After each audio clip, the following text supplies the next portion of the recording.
So good evening, everyone. It's nice to see all 32 of you on here now with us. I have the pleasure of introducing Ann Frey from Better Bee. Ann and I have known each other now for almost 2 years. I'm out to Better Bee fairly regularly and got to know her when she first joined the company. And she's really been an impact player out there. She's the head beekeeper, and she's a source of a great deal of new education programs. She's also working with David Peck, who is a recent addition to the Better Bee staff, who came from Cornell, having worked with Tom Seeley and the group out there at the Cornell Bee Lab, the DICE lab at Cornell. So Ann has been working with Dave, but they've been working on an education curriculum for their customers, and they're really doing some nice work now. And I have invited her to come and speak to our group to kind of share some of her ideas. She's a master beekeeper, and she's been doing this for a long time. She's a very steady, calm influence in the apiary, and I've learned a lot from her, and I hope to be able to continue learning from her as well as tonight and in the future. So without taking any more of her time, Ann Frey, meet the Middlesex County Beekeepers Association. Hello. We are going to get right to it because this presentation takes about 45 minutes. And then I'll answer questions at the end. If you could jot them down or something like that. It looks like everybody's muted. If you put them in chat, then we will. That's we will good make too. Sure we have. We'll go through all the questions at the end. Does everybody know how to do chat? Sometimes it disappears at the bottom or the side, but we're pretty accustomed to using it, Ann. Super. I'm going to share screen now and get going. Let's see. So we're going to talk about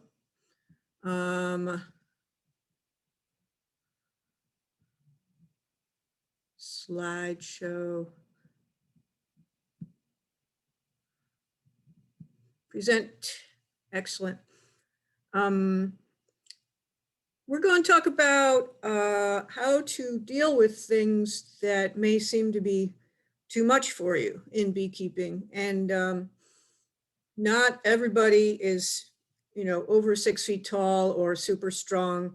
And this is definitely describes me. I'm like 5'7", and I think for most of my childhood, my nickname was a stick or something like that. So the picking up heavy things, putting them down, dealing with really tall hives, we're going to cover all of that stuff. And if you're older or smaller or not so strong, there's still ways that you can deal with that, and you can keep on doing beekeeping.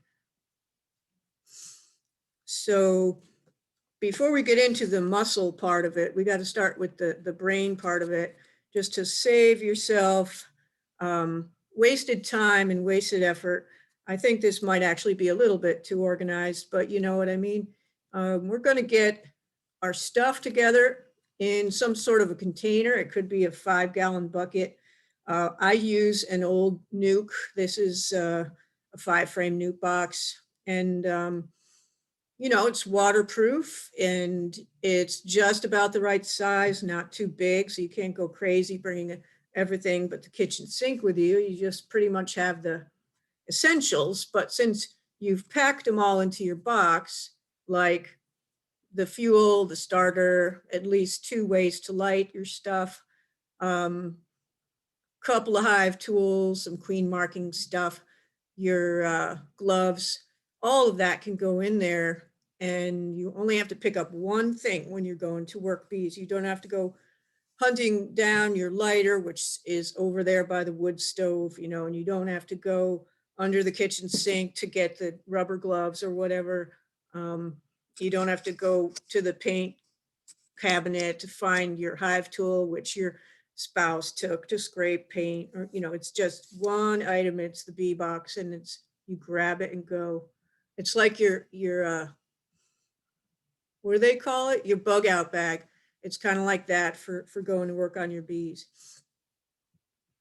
So after you've gotten to the bee yard and you're going to be working, you got to have a calm mind and keep yourself organized too. So you're going to plan out what you're getting ready to do, and maybe even sort of dress rehearse it or make drawings or something like that at the kitchen table. If it's complicated, like making a split, you need extra boxes, etc. While you're working, definitely take some photos. And then when you're done working, write down what you did, whether you're writing it in Google Keep or you're actually writing it with a pen. So make note of things like, it was queen right, I put on a super, or some other more terrible things like saw a pile of dead drones, and I fed, that sort of detail. When you go back, you'll know that it was on that date. You don't have to relate it to whether it was before or after your niece's wedding or 4th of July or whatever. The gear, of course, you need to collect the right gear. As I was saying, for instance, if you want to make a split, you're going to need a lot of extra things, frames, probably some sort of feed and extra boxes, bottom board. You don't want to be running back and forth. So get it all ready and then get your smoker going and then start working. In general, if you're just out there to look, because you're a beginner and you want to just look a lot, which is good, just remember the brood and food. You always want to check those two things, and it means, is it there? Is there brood? And of course you want worker brood, basically. And then the other question is, how is it? Is there more than the last time? Is it healthy looking? And food means nectar, pollen, maybe honey that they've turned the nectar into.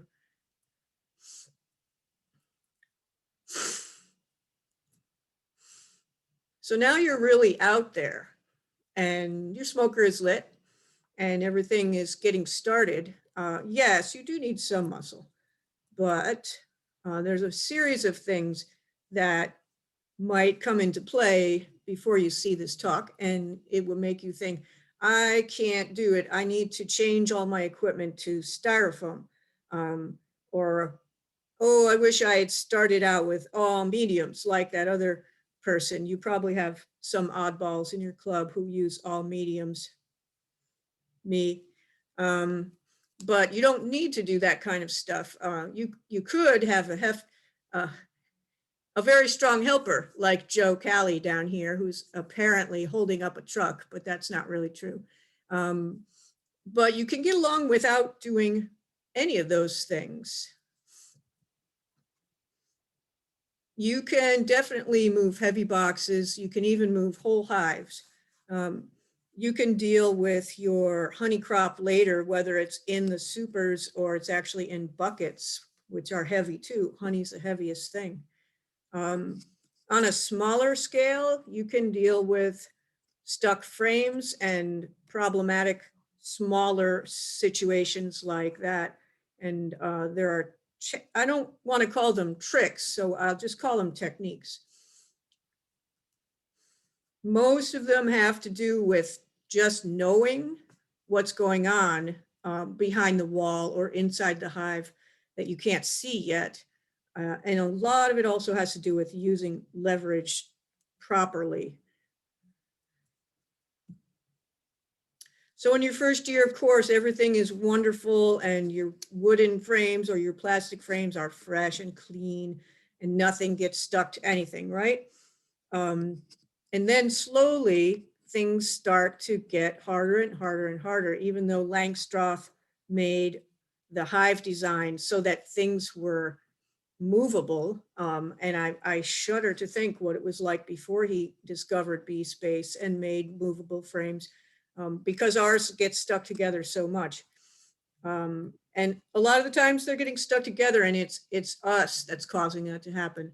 And they get stuck to each other side by side. They get stuck to the wall. the situation of them being stuck to the frames below them comes up after a few years. And it's all having to do with propolis. Propolis is like, they call it bee glue. Basically, it's a resin mixed with beeswax. So you may see bees sometimes come home with two shiny things on their hind legs, not pollen, but it's propolis. It's the tree resins. It's going to become propolis when they mix it with beeswax.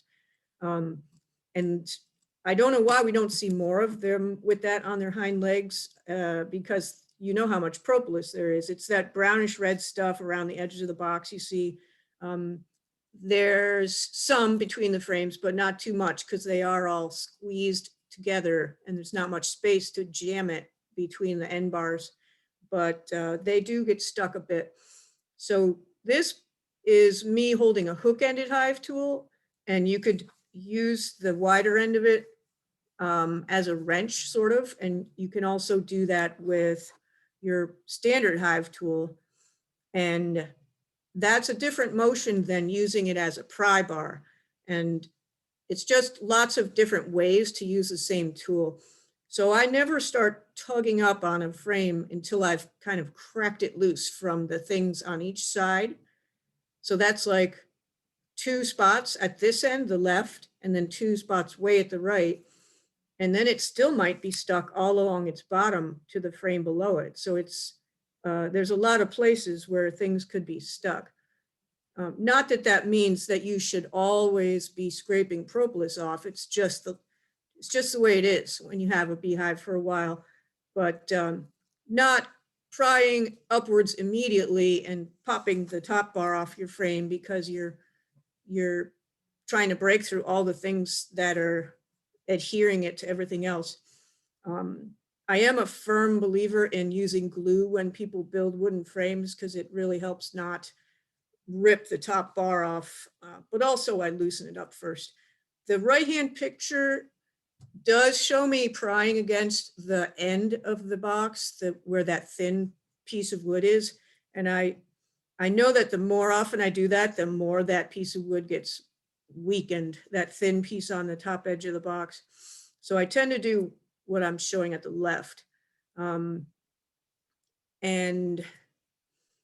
I do like my hook-ended hive tool after things are loosened up. I used to think it was kind of a gadgety, crazy invention when they first came out. And now I like it a lot. So it just brings the frame straight up, which is what you want. But beware if you haven't loosened it first. So all these different things might happen to be necessary on that first one. But after you take that frame out and put it into something off to the side, everything else is easier because you've got that gap. It's like 1.5 inches wide gap then, and you just pry the next ones over one by one. Now that I'm working at Beterbee, I do use a lot more plastic frames. And I've come to appreciate that they slide up more easily. Their end bars, their side bars, some people say, there's less friction on them because they're like 2 parallel skinny pieces of plastic, and there's less friction. So if I can, I arrange boxes that are mixed wood and plastic, with the plastic one down by the walls, one on each wall. But strangely, they have more of a tendency to stick along their tops and bottoms. And you see those white frames are starting to rise up as I'm prying the top red box up. This is a problem that you have sometimes. And the first few times it's a complete surprise and you just think that your box is amazingly heavy. What you're doing is lifting up, 1, 2, 3 deep frames from below, and they each weigh like 6 pounds or something. So you're picking up 20 pounds extra. And hopefully you figure it out before you lift them right out, because sometimes they'll come out fine and then detach and fall on your foot. So we got to prevent all that from happening. And it also is disturbing to the bees because you're moving them against the other frames because you don't realize they're coming up. So let's see what I do about that in this little video. There we go. Go. Okay. Now I trust So that we if want to pry you guys this can't top hear box this, off this someone's bottom one gonna so we tell me. can lift up the top deep brood chamber. And I'm going to go in at the crack here and just sort of go left, right, and ease this thin hive tool edge in.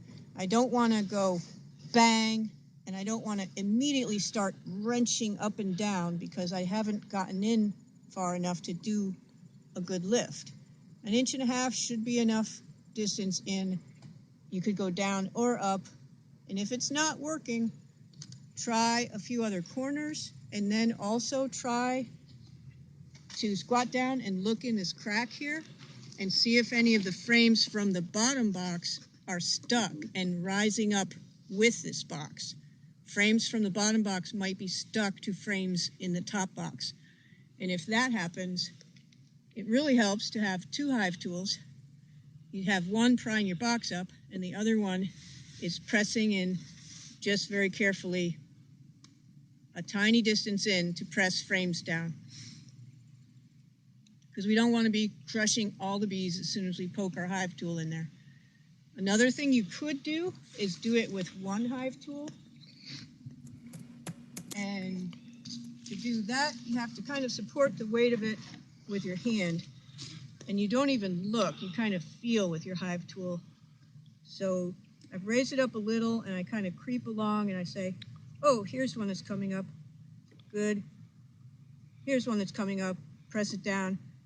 And this is something that experienced beekeepers do without even thinking, and they don't often explain it to beginners. Sorry. Because it's such a habit of theirs just to open up the back and sort of feel and press things down.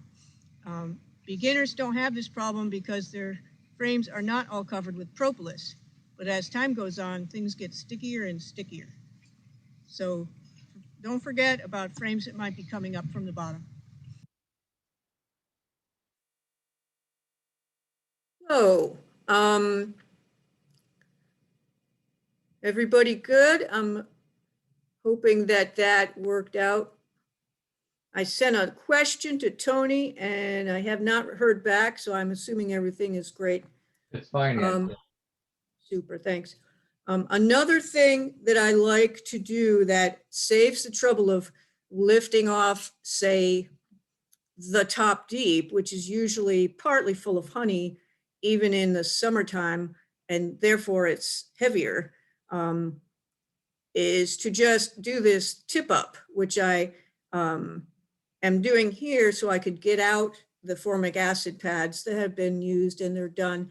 So you lift about, maybe 2 inches or so, and then scooch the box towards you, and then you just tip it up. And you could see all kinds of things. In this case, my one hand's going to just hold it kind of on a balance up there, and my other hand is going to kind of spatula out these formic acid pads.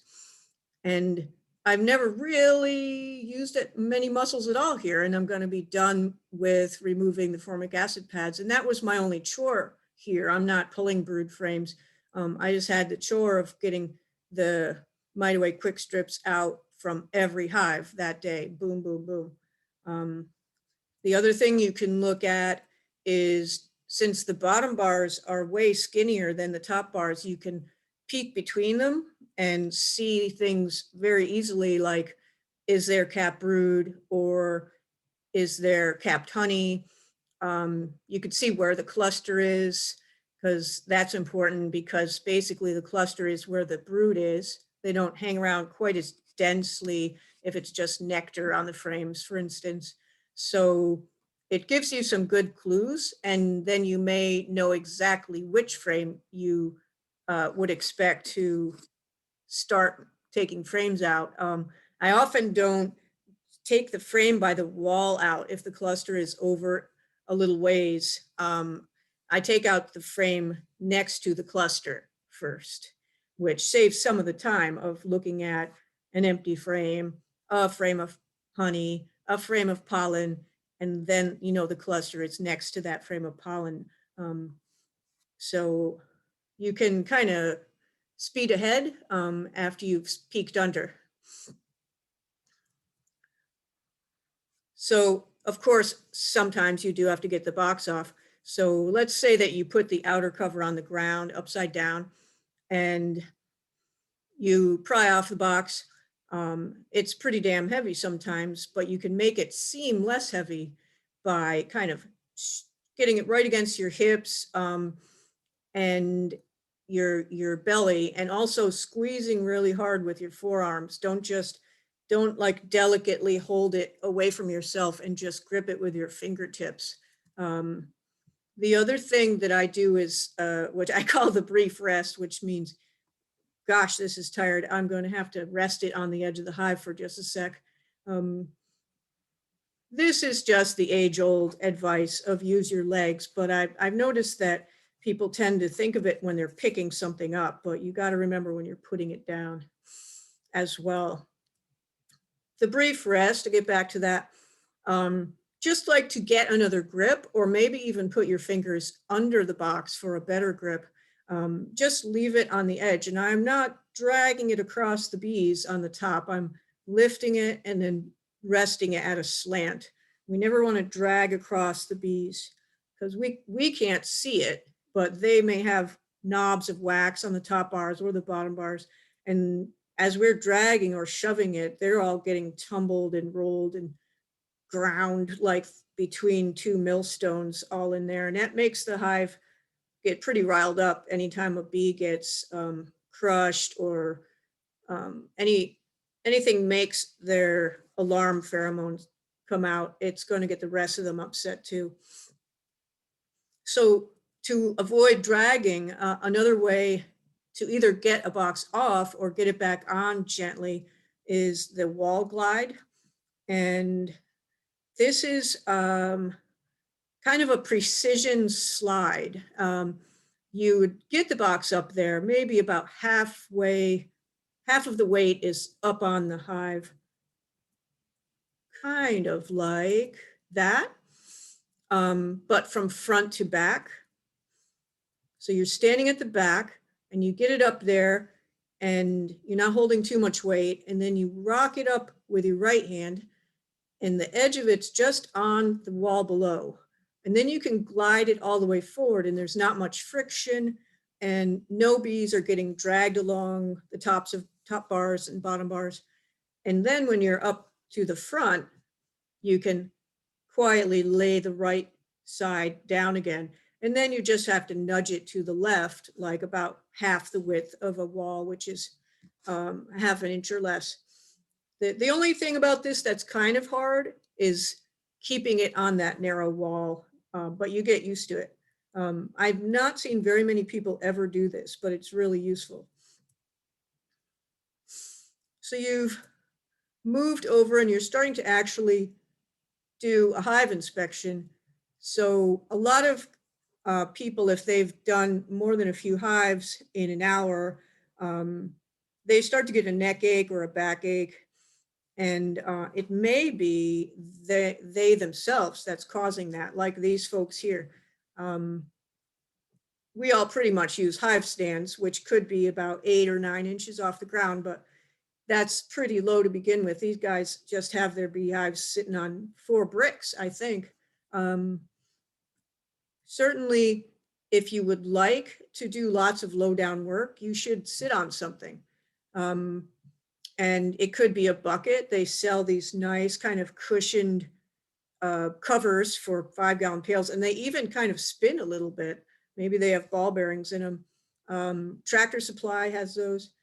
This lady, Linda, is just sitting on a spare box. And, you know, you have these boxes out there. As a matter of fact, I think the box she's sitting on has bees in it, but, you know, get down there. If the job is down low, get yourself down low. Tim at Better Bee has even brought his own pillow to add to the soft top buckets we have. And Tim also has really good posture. So we're lifting these things up, these frames, deep frames, might be 5 pounds a piece, and we're lifting them over and over and over again to check the nukes.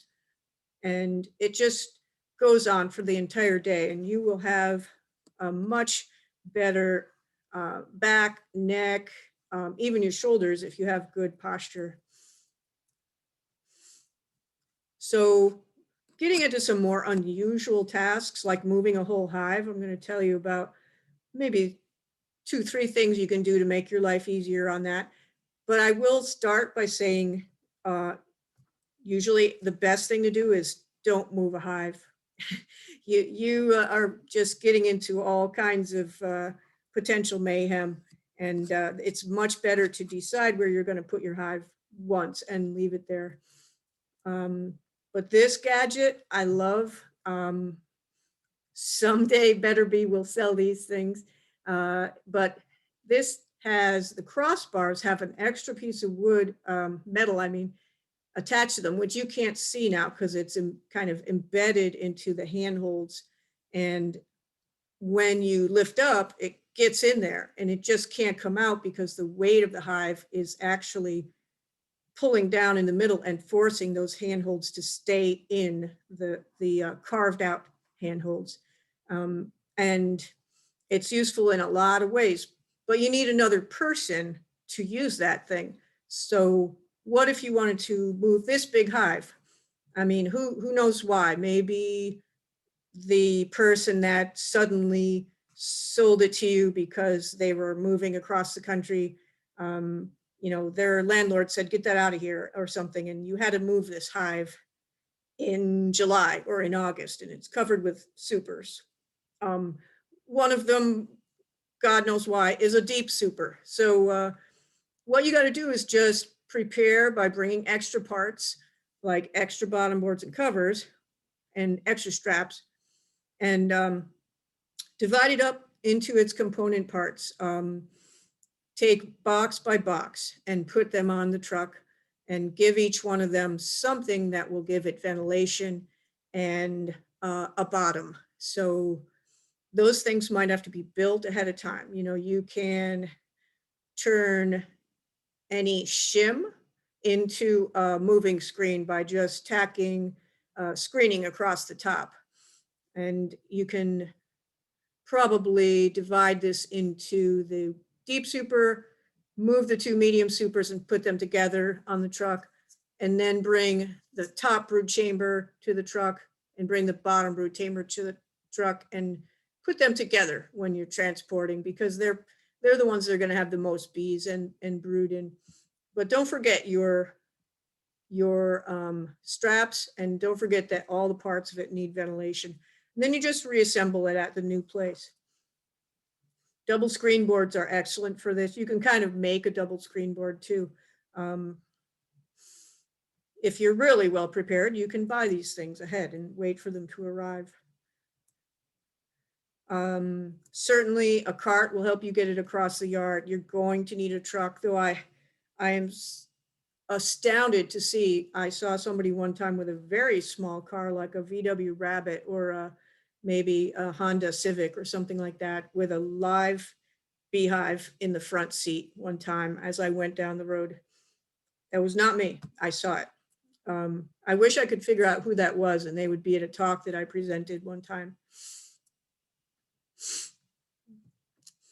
I would definitely prepare it the night before and move it near dawn.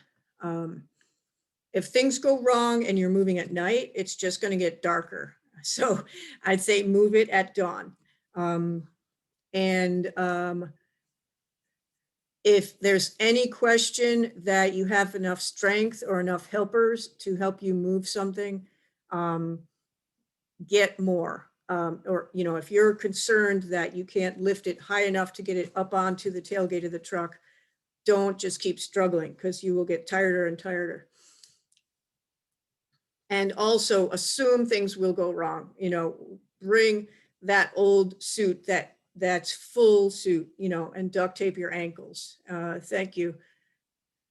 Who is Dr. Rota? You have some good comments, and I know it sounds like you've moved some hives. If you're not going to go too far, or very far, I should say, you should understand that you could just move the hive across your own yard, or like from the yard where you're going to have a big graduation party, to the back apple orchard. You can do that, but you have to do it bit by bit. And that's because bees remember things. So if you're not going to go 3 miles away, you got to move it bit by bit by bit. They have amazing brains to remember some territory that's 3 miles in radius, 6 miles across. If you do that math, that is a lot of square miles. And if you moved it less than that distance, some of their new territory would overlap the old territory, and they might end up coming right back to the old spot again. So that's why the 3 miles. 3 feet a day is okay if you're just creeping along. And you could do that by just putting it on the cart and not taking it off the cart. Just keep it on the cart and creep it 3 feet per day. It also helps if you set up some really prominent item near it, and keep moving that item with it, because they use their landmarks to remember things. So the next thing you might have to deal with is some really tall hives. These are my hives from a few summers ago. So I used 3 mediums for the brood chamber, and then mediums again for supers. So you put on a super, it's empty. What does it weigh? Like 8 pounds or something? And eventually you're just like, hey, I'll put that last one on. Just keep putting it on. And then they're full, and you have to get something that weighs 50 pounds down from like 5.5 feet up in the air.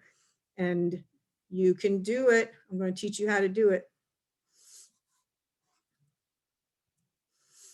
For one thing, I do not recommend standing on a ladder. A step ladder is always what people have.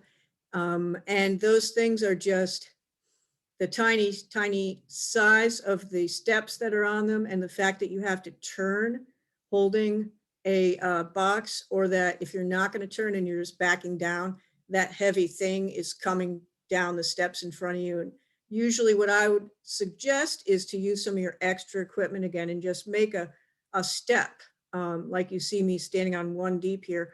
I have made 2 steps, so you just need 3 boxes to make 2 steps. And once you get the top box off, usually you can get yourself down lower again, so you're not always going up on these steps. And it's just an idea, because to me, almost every beekeeper I know has a lot of extra boxes around. And don't forget, grab it tight. Get up close and personal with your bees. The other thing is, it's not making the box any lighter, but it really, really seems like it's lighter if you put some husky handles on the sides. You're going to be like using more of your hand strength instead of just your fingertips. I don't even know why they call those carved in things on the boxes handholds. I think it probably has to do with when people started making beehives out of lumber. And the lumber was 3/4 of an inch thick. How deep can you carve in before you're going right through in a 3/4 of an inch thick piece of lumber? So they're very dainty. So help yourself out and add something on that's a lot easier to grip. These are nice handles that a friend of mine made, because underneath there, where you can't actually see, the back side of the handle has an angle on it. So you're almost wrapping your fingers around the underside of it. They're right where the handles in the hive go, so you're getting even deeper too. But let's get back to the idea of lifting a heavy box. Why would we lift the heavy box? If you've ever helped somebody move, and they gave you the box of LPs to carry out, or the box of all their college textbooks to carry out, it's always too big and heavy, and you want to take some of those things out. And then you also want to just smack your friend on the back of the head. But we're going to smack ourselves in the back of the head and say, why are we trying to lift this box? I'm going to take some of these things out of this box and make it a third lighter or even half as light. So, you know, you got a heavy honey box up there. The frames are beautiful. They're all capped. Take out 4 of those frames and then get the box off. The other thing you could do is use that keen device, the hive lifter, but just to take off supers. Medium boxes are a little awkward to set down because the elbow of the lifter is lower down than the box. But just set something down just below it for the very first one. And then after that, you'll be popping them onto this first one and it won't be so awkward. It's the elbows that like they hit down right on the bed of the truck when you put your first super down.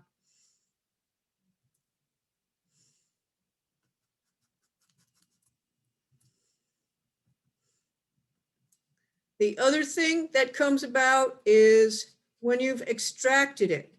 What do you do when you don't want to pick up a 60-pound, 5-gallon pail of honey? You know, don't pick up a 60-pound, 5-gallon pail full of honey. What this person is doing here, if you notice, look closely at the bucket that's on the newspaper, it's a bottling bucket. So it has a honey gate, it's kind of greenish here. And they eventually are going to pick that bucket up and put it on the counter so they can bottle from the honey gate.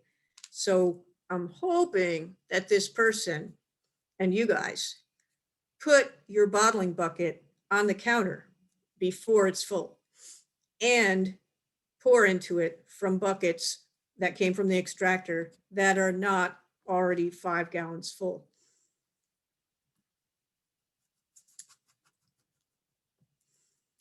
So use your brain, think about, could this be done differently? You know, you don't have to say, oh, this is heavy, I'm a beekeeper, it's heavy, I have to deal with it. There are different ways of doing things, and you don't have to feel stuck in the traditional way.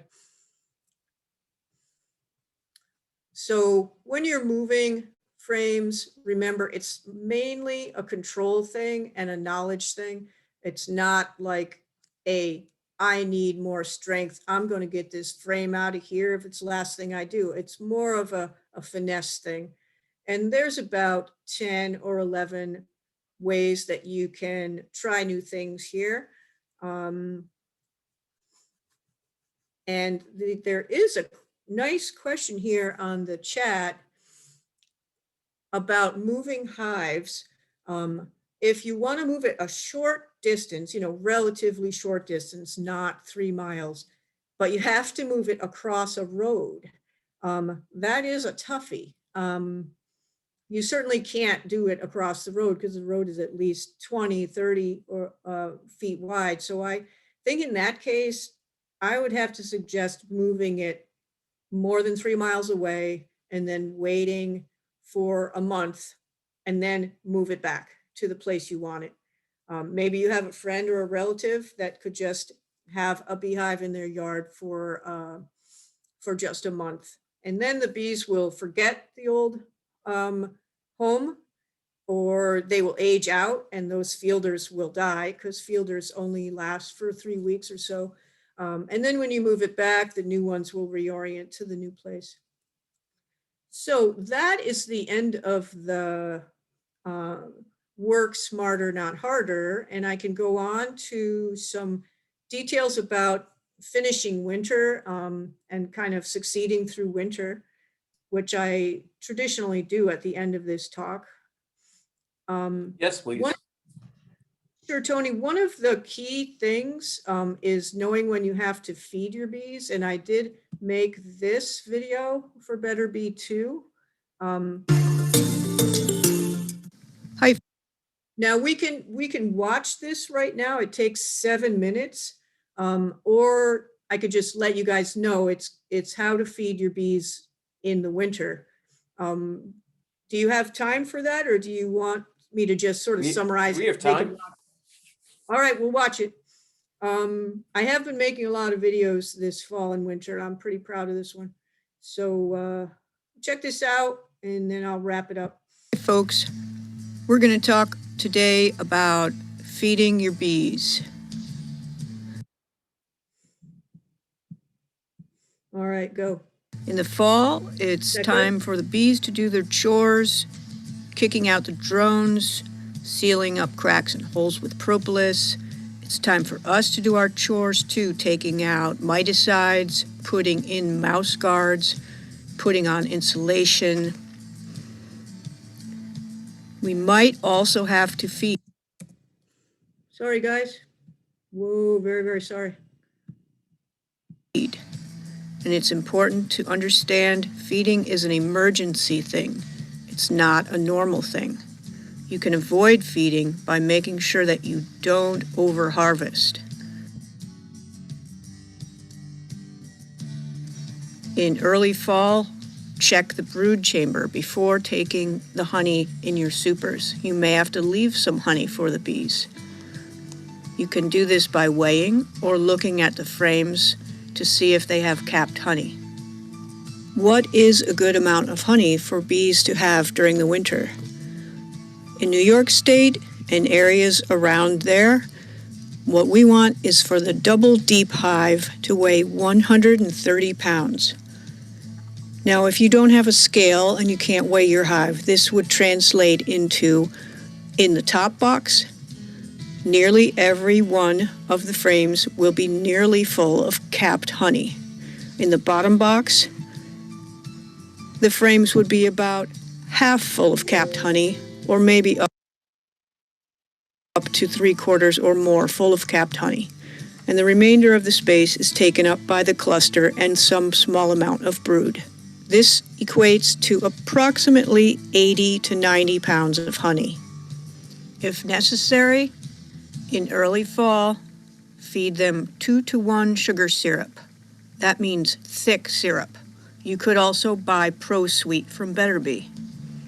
If you do have to feed syrup in the fall to get the hive's weight up, do it while the bees still have good temperatures for flying.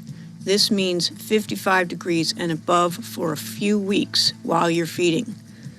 We want this so that the bees will still have days when they can have what beekeepers very delicately call cleansing flights. And that means going to the bathroom, which they do while they're flying. We can't feed them sugar syrup after they've made a cluster and they're socked in and it's cold. At that point, we have to feed them solid feeds. How do you know if you have to feed your bees? Well, as I mentioned, you can look at the frames and see if they're full of capped honey, or you can heft the hive, which means lifting up one side of it or the back of it or the front of it to get a feel for how heavy it is. Another thing you could do is just open the outer cover in the winter and look at the hole that's in the center of the inner cover.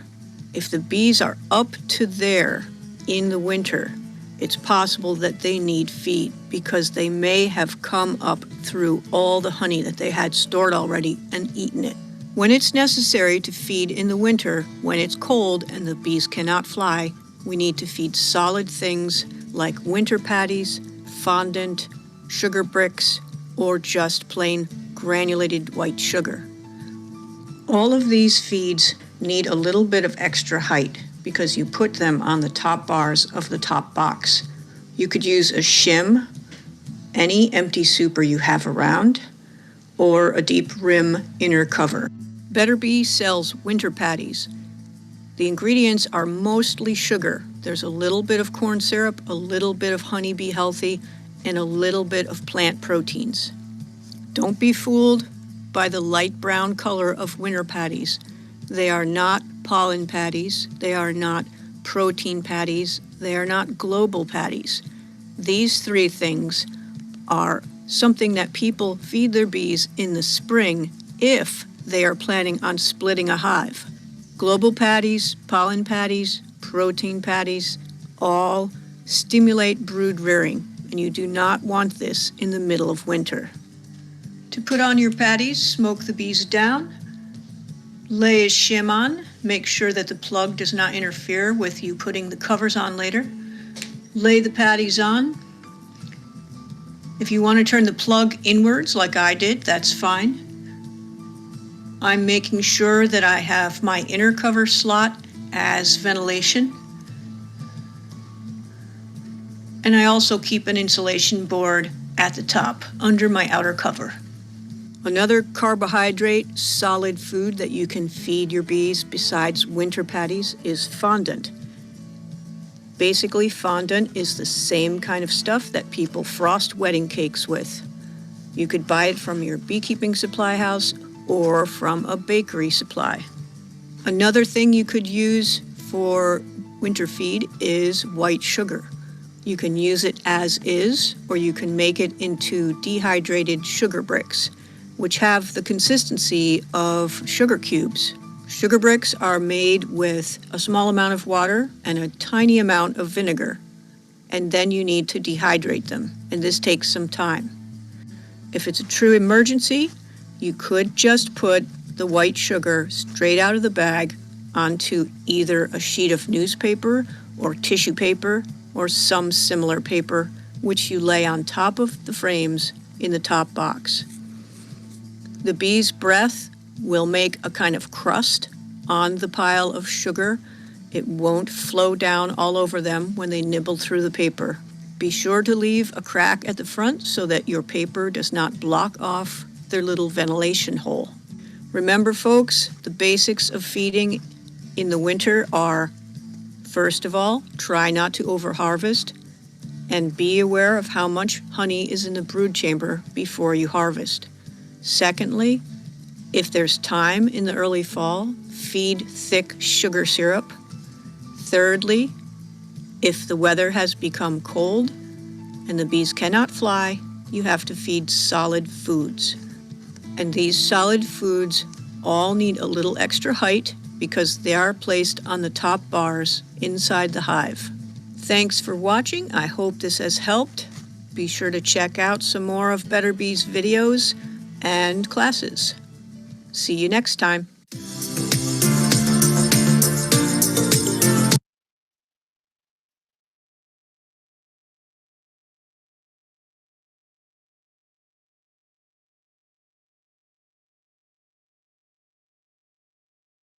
And you have to unmute yourself. And unmute yourself.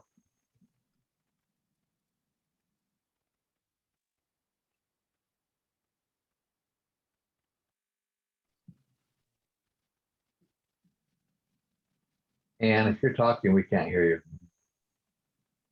Gotcha. Good. Yes, thank you. Good now. The main important thing about feeding and when you decide should it be liquid or should it be solid is that if they're stuck in their hive just shortly after drinking a lot of your syrup, your liquid food, they'll get diarrhea because they want to get that liquid out of their guts by flying. They only go to the bathroom while they're flying. If you have temperatures below 55, then that's just a dirty trick to play on them, giving them all that liquid to drink up and not be able to relieve themselves. So the solid items when it's cold or when you're expecting cold. But of course, it's best if you just make sure that you left them enough honey. And aside from that, which you can check on for the rest of the winter, and be aware that in the very late winter and early spring is the danger time. That's when they starve. So checking on that, I heard a few people say that they would listen to their hive just to see if they're alive, but if they're alive, the question is then, so what, you know, what else is there? So check to see if they're heavy by hefting it, and if you need to feed them something solid. They will starve quickly if they're on the edge. I like to tell people to get a sense of what empty equipment feels like when they heft it from the side or rock it up, and then they'll get more of a feeling of what what things should feel like if they keep doing that little test through the summer and the fall. Just a muscle memory kind of thing. And aside from that, the most important thing that you should do to keep your bees alive through the winter is way back in the summer before you've killed the mites. So that means through the summer, not just at the end of the summer. Because if you only kill them at the end of the summer, or who knows, you don't even kill the mites until fall, they may have no actual mites on them, but they do have the viruses in them still. You haven't cured them of viruses just by killing mites at the end of the season. So I like to make sure that they have low mites throughout the season. Talk about, So let's have some questions if you have any. Phil or Tony, I'm not sure who's. can you talk about why you don't have gloves and what gloves you would recommend? Oh, And my gloves. Yeah, also talk a little bit about your approach to feeding new packages that will be arriving here in March, April, May. The gloves thing, well, it better be, we have a rule basically that you can't use the leather gloves. And we made Phil stop using his leather gloves the first minute he's helped us one day. And we gave him our usual, which is the blue nitrile gloves. And this COVID year we ran out of gloves. We couldn't get them. And I became a barehanded beekeeper. The blue gloves they give you a feel very much like being barehanded, but you're somewhat impervious to stings. The bees can't really grab onto the gloves, it seems like, and they have to grab before they can curl their tail under and sting.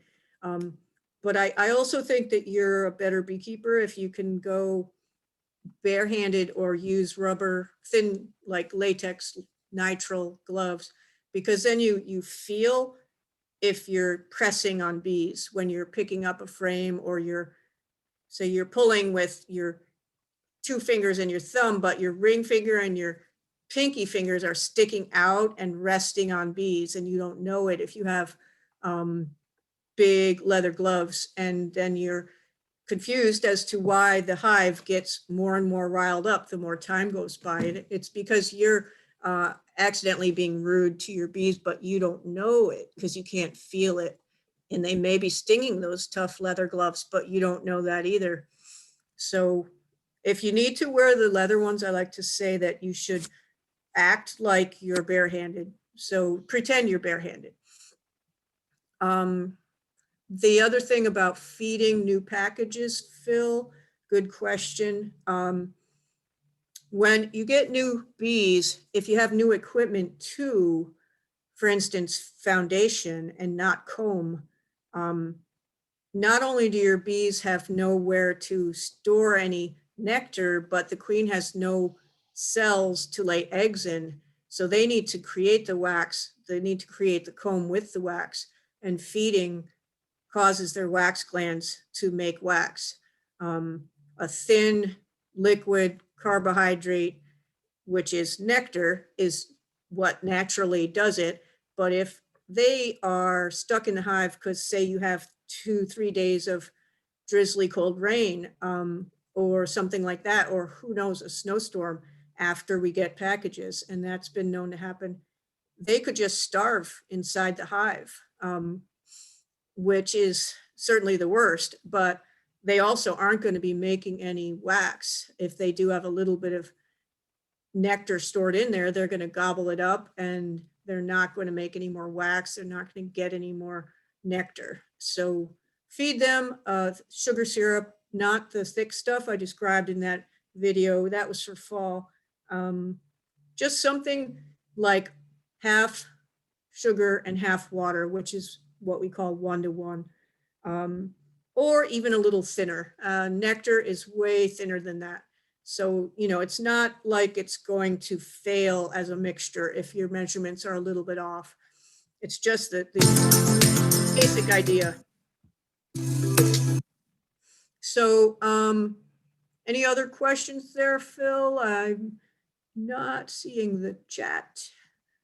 I'm gonna make this bigger. What's the safe temperature to open a hive to look to see how the bees are doing?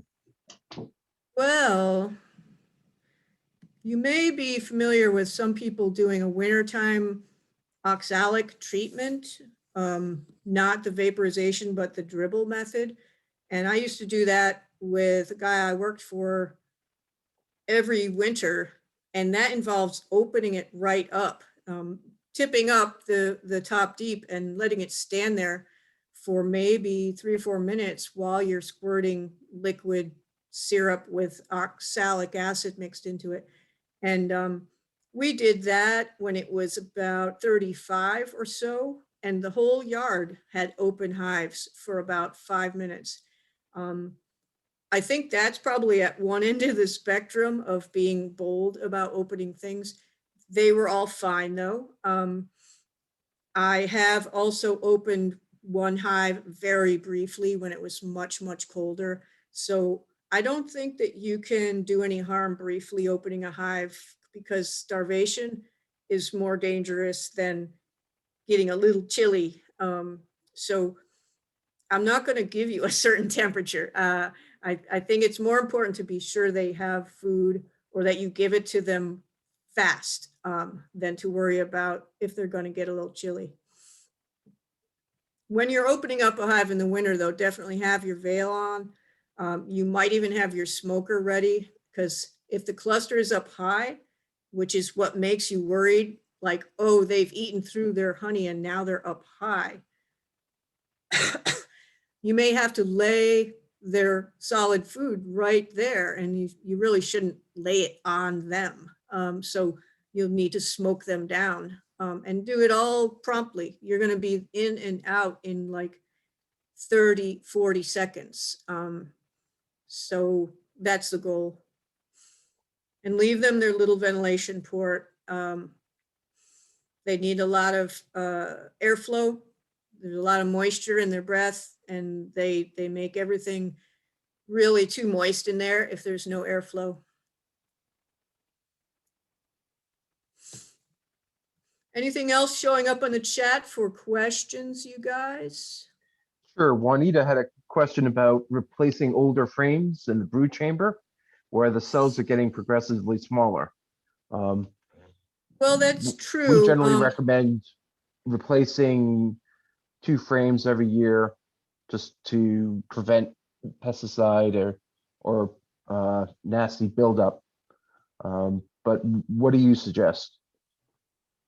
Yeah, it's tough for a beginner to think about 5 years down the line, and I'm going to have to start replacing my brood frames. You know, I just started. So the idea of just taking maybe the darkest few out in about 5 years after you start, and putting in new foundation, and then each year after that, taking the darkest few out. And they're dark because the brood has been raised in those cells generation after generation.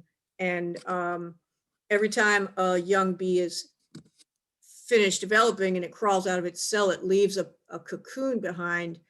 And that is like a silky substance that's dirty, that the young bee has been pooping in the cell as it develops.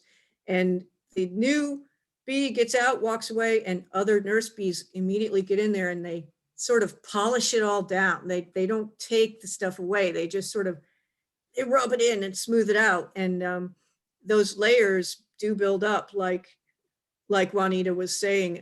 The cells do progressively get a little smaller and a little smaller. So Ellen says, why remove the paper wrapper? I didn't remove the paper wrapper.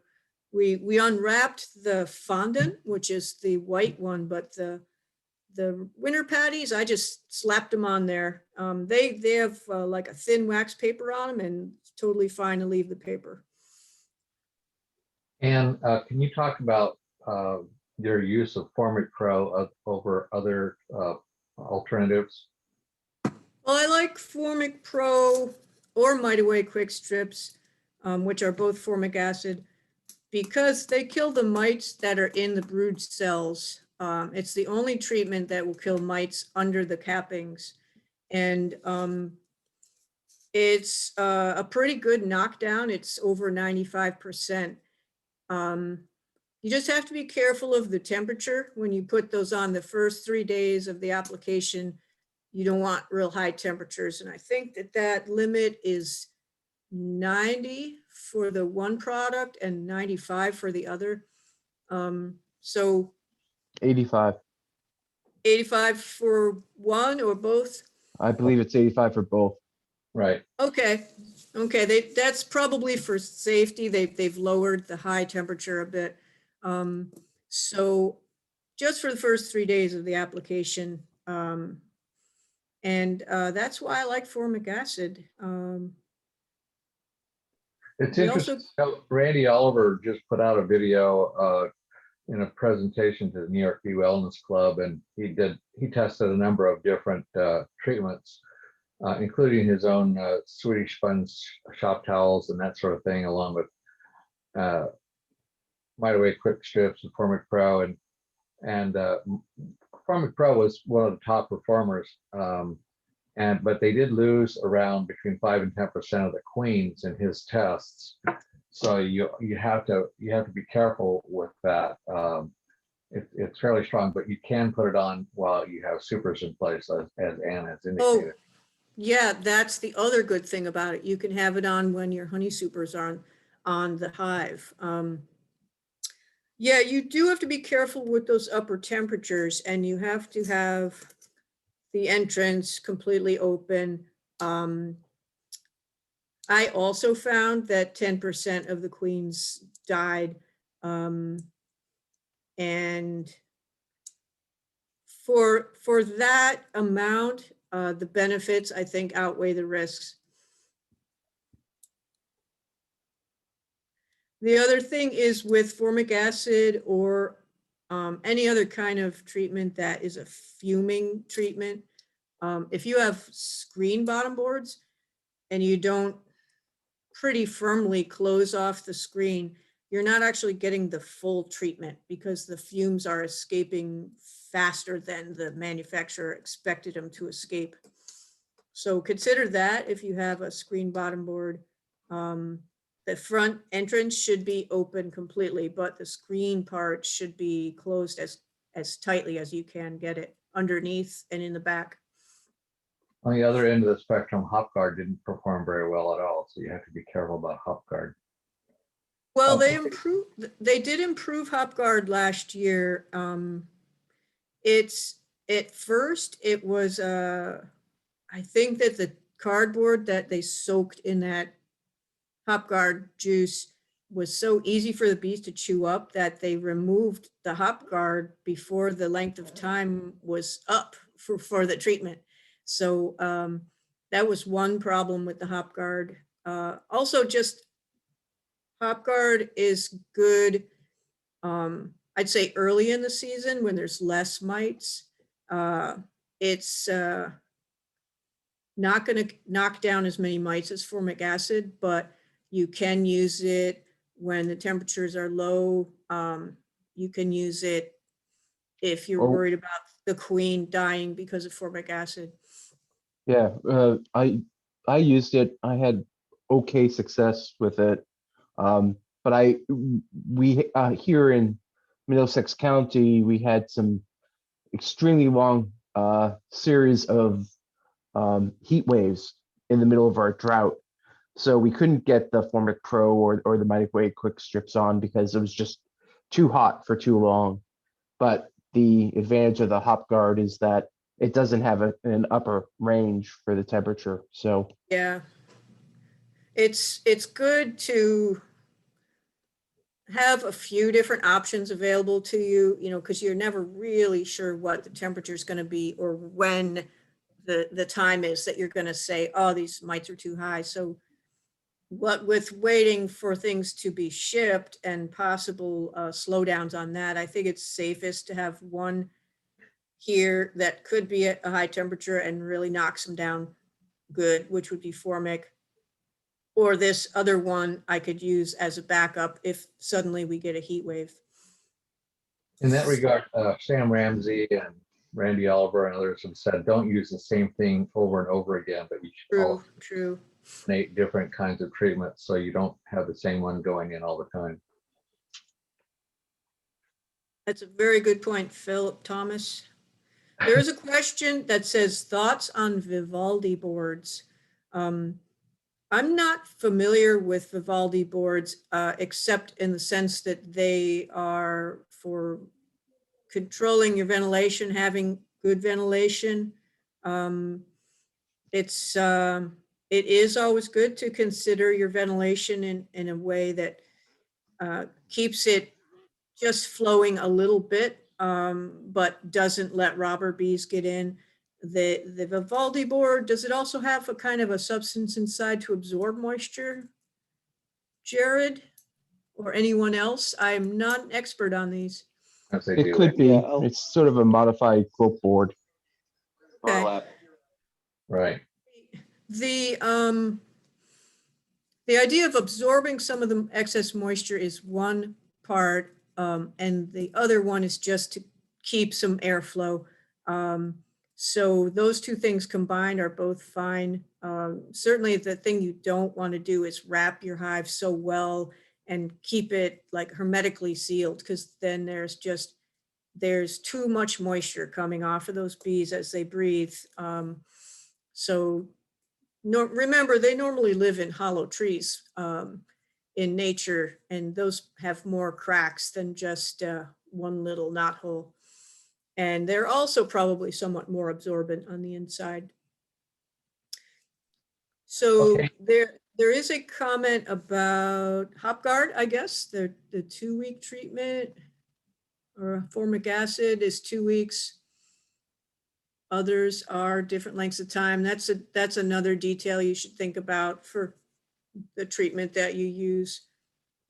Yeah. Some treatments take 6 weeks to become complete or finished. So, and it's 8:08. We promised these folks we would not go too long. So we're going to wrap up now, but we Sure, want sure. for being here and sharing your expertise. It's a lot of interesting ideas of how to use your own, your own body, or as opposed to trying to muscle things around, and use your head, plan things out before you ever go out and open the hive. Think about the sequence that you want to use, and before you actually start opening the hives, have all your tools, have yourself organized before you jump into the hive, and your hive inspections will go a lot more smooth. So thank you, Anne, for being here. And Tony, you want to say any last words? We have a meeting this coming Friday. So this Friday will be our traditional business meeting, and we'll have a member question and answer session following the business meeting. So if you want to know how your hives are doing, what you should be doing, any questions about things that Ann didn't cover, we can discuss that this coming Friday. Have some announcements about the survey, my plans for the club. So tune in. Thanks for having Okay. me, folks. Thanks Thank for you. everybody Thanks so staying. much. Thank you. Welcome. Thank you. Yeah. We'll see you guys later. See you Okay. Friday. Bye. Have a good night, everyone. Bye. Thank you. Ugh.